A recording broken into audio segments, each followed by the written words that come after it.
Liberty নিউজের বিশেষ আয়োজন সারা দেশের সংবাদ। আমাদের অনুমতি ছাড়া কাউকে গ্রেপ্তার করলে থানা ঘেরাও করব বলে জানিয়েছেন সরকারি চাকরিজীবী শেখ রাসেল।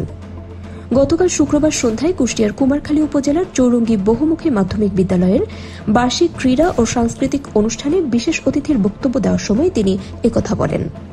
ফেসবুকে ছড়িয়ে পড়া 1 মিনিট 22 সেকেন্ডের একটি ভিডিওতে তাকে বলতে শোনা যায়, কে কি করেছে, কে আওয়ামী লীগ করেছে সেটা না, সবাই আমরা মানুষ, সবাই চৌরঙ্গীর মানুষ। এদের পুলিশ অ্যারেস্ট করতে হলে আমাদের কাছে অনুমতি নিয়ে করতে হবে। এর বাইরে যদি একটা মানুষকে গ্রেপ্তার করা হয়, আমরা থানা ঘেরাও করব সবাই মিলে। কে কোন দল করেছে এটা দেখার বিষয় না। তার বক্তব্যে ব্যাপক আলোচনা সমালোচনার জন্ম দিয়েছে।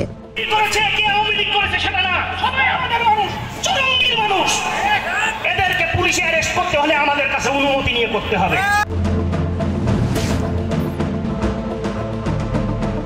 শরীয়তপুরের কীর্তিনাশা নদীতে বাল্কহেডে ডাকাত দলের এলোপাথারি গুলিতে আহত হয়েছেন অন্তত 4 জন।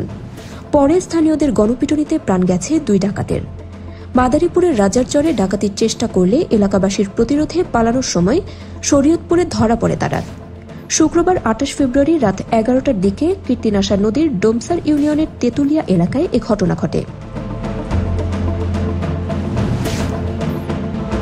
ব্রাহ্মণবাড়িয়ার কসবা সীমান্তে ভারতীয় সীমান্তরক্ষী বাহিনী বিএসএফ এর গুলিতে আল আমিন নামের এক যুবক নিহত হয়েছেন। তার বয়স 32। গতকাল শুক্রবার রাতে উপজেলার বাইক ইউনিয়নের পুটিয়া সীমান্তে এ ঘটনা ঘটে। নিহত আল আমিন উপজেলার পুটিয়া গ্রামের সুলতান মিয়ার ছেলে।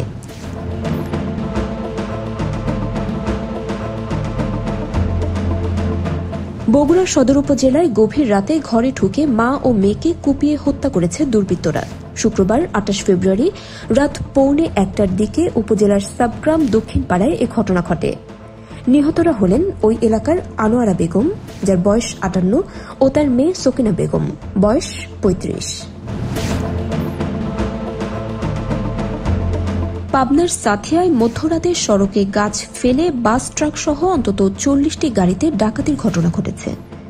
শুক্রবার রাত 1:30টার দিকে পাবনা সাথিয়া সড়কের ছেচানিয়া ব্রিজের পাশে এ ঘটনা ঘটে।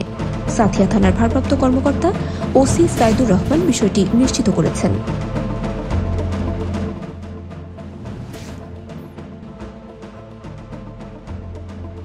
চট্টগ্রামে মাদক সেবনে বাধা দেওয়ায় এক পুলিশ কর্মকর্তাকে পরিকল্পিতভাবে মব তৈরি করে মারধর এবং মুঠোফোন ও ওয়াকিটকি ছিনতাইয়ের অভিযোগ উঠেছে।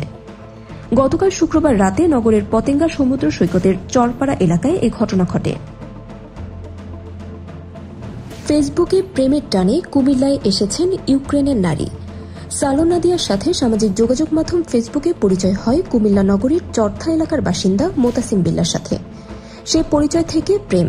5 বছর পর প্রেমের পূর্ণতা দিতে ইউক্রেন থেকে বাংলাদেশের কুমিল্লা এসেছেন এ নারী। জনস্বার্থে সাংবাদিকতা, যুক্ত থাকুন লিবার্টি নিউজের সঙ্গে। শিফাত রাকা, লিবার্টি নিউজ।